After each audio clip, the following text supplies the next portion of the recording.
Hello everyone and welcome back. In this video I'm going to talk to you about the Baker Act and the 72-hour detention period. So just a quick recap. Understand that the Baker Act is not a treatment statute. It is a statute that enables the state of Florida to take custody of you, so you become a temporary ward of the state of Florida if you have a mental illness and you meet criteria for detention, meaning you are an immediate danger to yourself or others.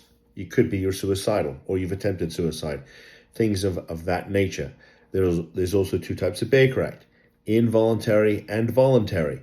So in this video, I'm going to talk to you about the 72-hour hold, which is associated with the involuntary detention. And not to confuse you, but there's three ways that you can be involuntarily detained. Number one, law enforcement does it. They detain you.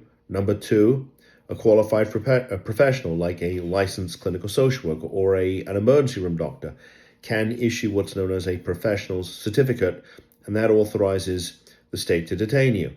And the third way is somebody goes to the courthouse and gets a court order for assessment under the Baker Act. Those are three ways that the involuntary detention can be initiated under the Baker Act.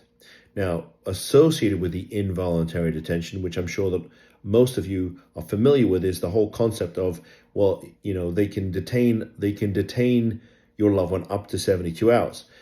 Now, the reason I raise this issue with you is because we've been getting a lot of calls where the facility says, no, once the person comes in, they must be held for 72 hours. And that is simply not true. It's just an excuse for the facilities to keep your loved one longer. In fact, the statute is very, very specific. Two things are important to remember. Number one, you actually have to meet criteria, because if you don't meet criteria, they can't legally detain you.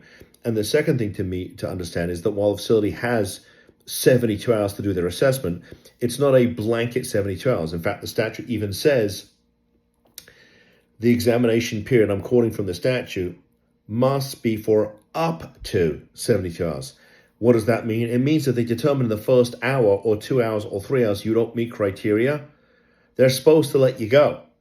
That's what is supposed to happen. But as I have said in other videos, there are two things that are really preventing the facilities from, or enabling the facilities, I should say, to keep you. Number one, nobody even knows you're there. There's no oversight here. There's no judge watching what happens and making sure it's done right, even if it was a judge who issued or initiated the initial detention, right, by issuing a court order.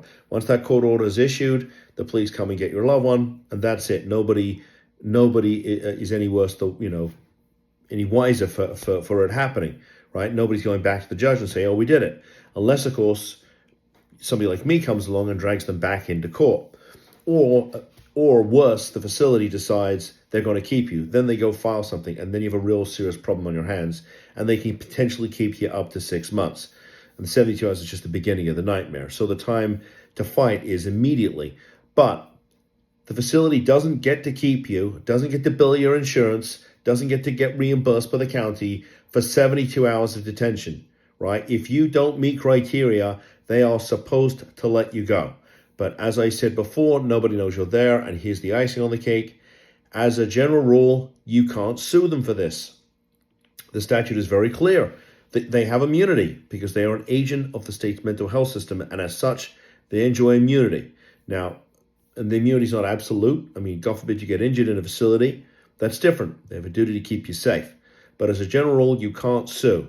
So the facility has all the reason in the world to keep you. And because of that, you have all the reason to try and fight and get out as quickly as you possibly can. So with that said, I appreciate you tuning in. Please give me a thumbs up if you like the video, and if you could submit to the, yes, subscribe. That's the word I'm looking for. You can subscribe to the channel. I'd be very grateful. Thank you. See you in the next video. Bye-bye.